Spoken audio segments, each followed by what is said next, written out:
इस भजन का प्रसंग रामायण से है। जिस समय पर लक्ष्मण जी को शक्ति बाण लगा और सारे दल में हाहाकार मच गया, उसी भाव से प्रभु ने प्रेरणा देकर मेरी कलम से ये भजन लिखवाया। बस उसी भाव को इस भजन में सुने। श्री राम ऐसे बोले हनुमान को बुला के, श्री राम ऐसे बोले हनुमान को बुला के, मेरे भाई को बचा लो संजीवनी को लाके। श्री राम ऐसे बोले। भाई लक्ष्मण को शक्ति बाण क्या लगा, बचने की उम्मीद ही नजर नहीं आ रही थी। सभी ने आस छोड़ दी थी।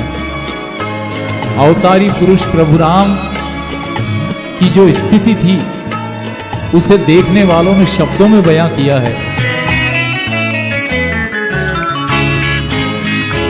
कर्मों के लेख गीत प्रभु को रुला रहे थे, कर्मों के लेख गीत प्रभु को रुला रहे थे। बाहों में ले लखन को आंसू बहा रहे थे, रोते हुए भी सबको ढाढ़स बंधा रहे थे। अभी देर ना हुई है, हिम्मत रखो बना के, अभी देर ना हुई है, हिम्मत रखो बना के। श्री राम ऐसे बोले हनुमान को बुला के, श्री राम ऐसे बोले।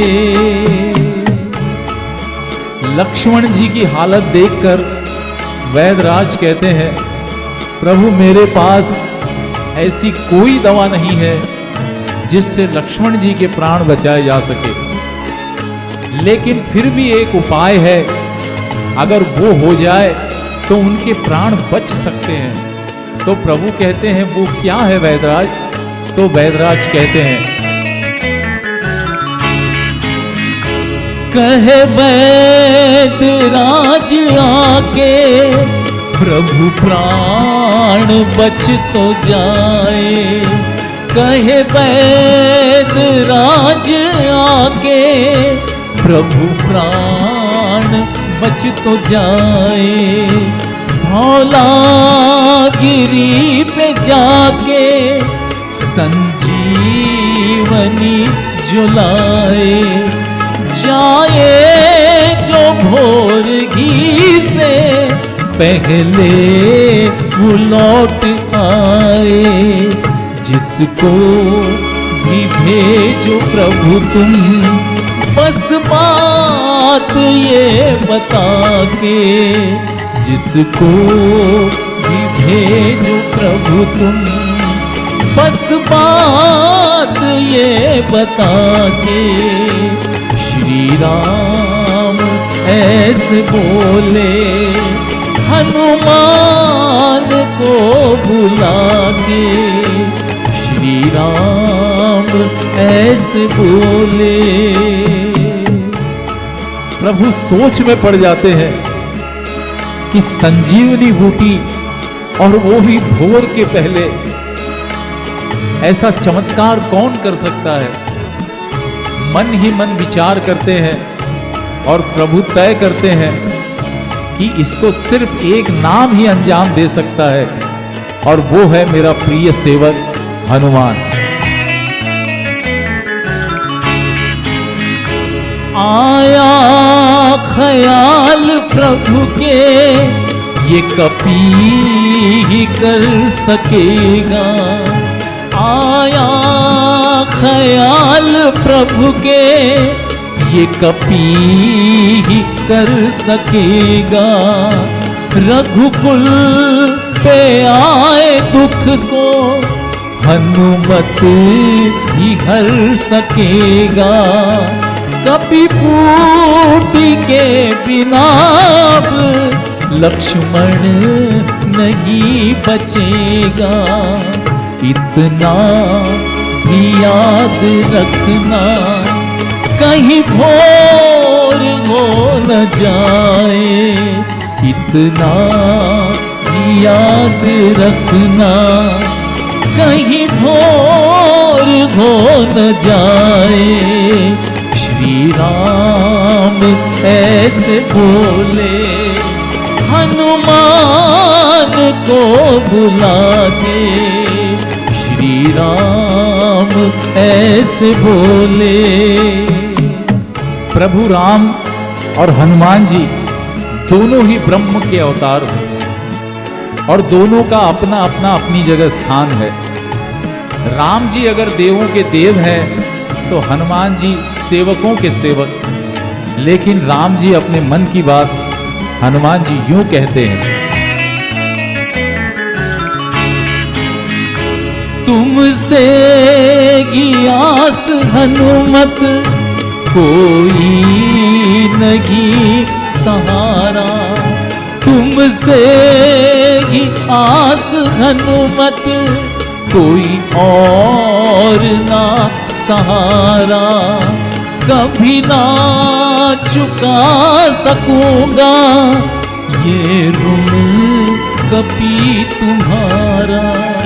तुम आओगे न जब तक तो ये राम दल तुम्हारा काटे गरात सारी। आंसू बहा बहा के काटे गरात सारी। आंसू बहा बहा के श्री राम ऐसे बोले हनुमान को बुला के। श्री राम ऐसे बोले। पवन पुत्र हनुमान जी श्री राम जी का नाम लेकर धौलागिरी पर्वत जाने के लिए निकल पड़ते हैं। लेकिन वहां पहुंचने पर हनुमान जी को कुछ दुविधा नजर आती है। लेकिन उसका हल भी हनुमान जी अपनी बुद्धि से निकालकर वापसी के लिए निकल पड़ते हैं।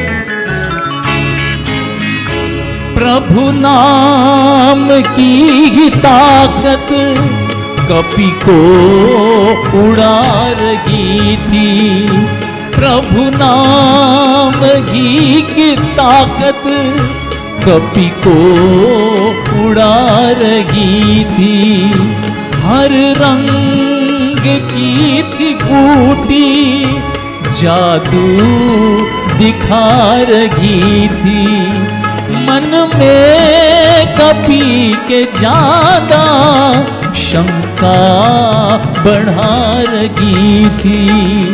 बिन सोच लाए बजरंग धौला गिरी उठा के।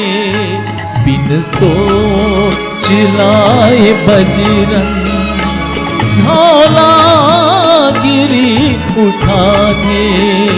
श्री राम ऐसे बोले हनुमान को बुला के। श्री राम ऐसे बोले। अंत में जब हनुमान जी धौलागिरी पर्वत से संजीवनी बूटी ले आते हैं तब ये खबर मर्यादा पुरुषोत्तम प्रभु राम को दी जाती है कि हनुमान जी बूटी लेकर वापस आ गए हैं। इतना सुनते ही प्रभु की आंखों से आंसू छलक पड़ते हैं। बस इन अंतिम पंक्तियों पर आपका विशेष ध्यान चाहूंगा।